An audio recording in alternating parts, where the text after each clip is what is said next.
Welcome back to another video. Today we are back into the Hisui Cup. So let's see what team we want to run. In the Hisui Cup, you can use the Empoleon and Gliscor and Cresselia. So this Empoleon versus this Frostlass has a pretty decent matchup. We only have to worry about a potential Shadow Ball, but we can survive the Shadow Ball. We wait for them to make a move to switch out or to continue using a fast move. They switch out into their Cresselia, so we're going to switch into our Gliscor here. Our Gliscor does know the Night Slash version, so we are able to do some super effective damage back at this Cresselia. We do shield the correct move there, so we're going to be able to pressure them with more Night Slashes now. This next Night Slash potentially could knock out, so let's see what we do. We're going to decide to let this go. We survive and no debuff. We're going to force them to make a decision. Will they be shielding here or are they going to let it go? They decide to let it go and take the shield advantage. And let's see what they bring back in. They do bring back in the Frostlass. Makes sense. They are doing double super effective fast moves. Our opponent is going to have to worry about our combo play here. We're going to go for 2 combo plays right there to get both shields. Then our opponent is going to switch out and save the energy on that Frostlass. Switches into the Shadow Drapion. Shadow Drapion, unfortunately, is into the red. We're going to use the Gliscor as a meat shield and farm down with our Cresselia. So this Cresselia is going to be able to win this backline because we do have a shield. So GG's to our opponent right there. On to the next game. So it is a ABB team. We have the Empoleon weak to fighters, and we have 2 anti-fighters in the back. We have another great league, Frostlass in the front. They switch out into their Gallade. Gallade is going to be doing some decent confusion damage on our Gliscor. But we are going to be fighting back with our fast move wing attacks. The wing attacks are super effective, so it is chunking away at this Shadow Gallade. We have to consider shielding here just to maintain alignment. They do have 2 leaf blades, so we ended up double shielding here just to maintain alignment.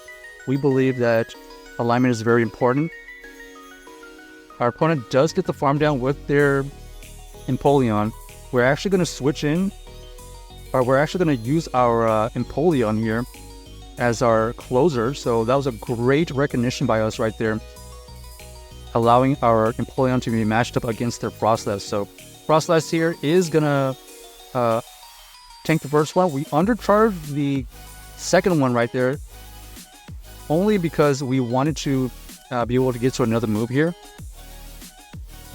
This is going to put it low enough to where this next Crasnot is going to be able to take out this Empoleon. Oh, we have to survive another Hydro Cannon. We do barely survive it. Luckily, we do have this Grass Knot to go through. First Grass Knot does not go through, but we are 1 fast move away from getting to another Grass Knot, and luckily we are able to survive before they're registering that move right there. So GG's to our opponent. Way to go with our Cresselia taking out their Empoleon. So seeing a bunch of Frostlass right now, this Empoleon is pretty valuable. Okay, mirror Empoleons right now. This is going to come down to who it is going to be able to get CAP tie. We want to find out on the second go. So we allow them to throw the first Hydro Cannon. We're going to throw this Hydro Cannon. We both don't shield, and they do not want to find out if they win CAP tie or not. So they actually switch out into their Gallade, but they have to invest the shield anyway. So interesting play right there. Our opponent is going to be able to get to a Leaf Blade here, but because our wing attacks are chunking away at this Gallade, it is forcing them to make a decision whether they want to use another shield or allow it to go through. We are able to win CAP tie versus this Empoleon, so we do get the last shield only for them to use this Hydro Cannon on our Gliscor here. So we're going to hope that Cresselia in the back is able to clean up, and indeed it is going to have a fantastic matchup against that Toxicroak. So Cresselia ended up being the closer. Next game, let's see what we find. We got the Empoleon versus the Dripplum. Dripplum is going to switch out into the Gastrodon here. It is doing some heavy fastening damage, but super weak to grass. And we're going to purposely allow them to throw the move, and then we are going to throw the grass down after we have 2 charge moves. So now we are going to be able to pressure them on the second one. This is going to be another shield, or they're going to let it go. They decide to double shield, and we don't believe that they are going to be able to get to enough moves. However, they are able to farm us down. We were trying to get to another grass knot right there. Okay, so our opponent does switch out of that situation and goes into the Driplim. We're going to switch our Empoleon back, and we get baited right there with the Icy Wind, so these Hydro Cannons are doing less damage. And now all we have to do is allow this one to go through and potentially farm down. Okay, they actually go for another bait. We don't even have to worry about that. Our opponent does reveal that they have Toxicroak in the back. Luckily, Empoleon does have Dropek to do some good super effective damage. Unfortunately for our opponent, we do have a shield available, and we're going to be able to get this Night Slash to go and chip away. These wing attacks are definitely adding up.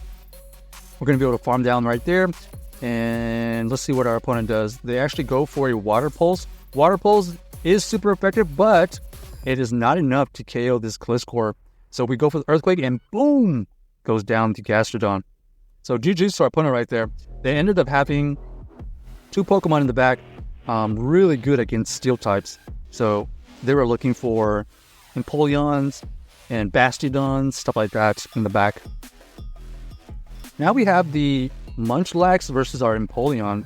This Munchlax here potentially could no Bulldoze, but it takes a while for them to get to it.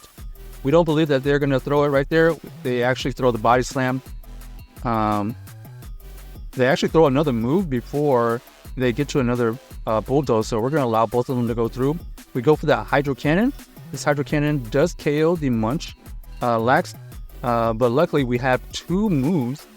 We're going to go for this Dropek here to chip away at this Samurott. But then we're going to switch into our Cresselia because it is able to tank these moves here. 1 X-Scissor does go through, but we are at a Grass Knot here. This Grass Knot is going to get a shield from the Samurott here. Our opponent is going to keep farming. They're looking for the farm down. We're going to go for this Move Blast.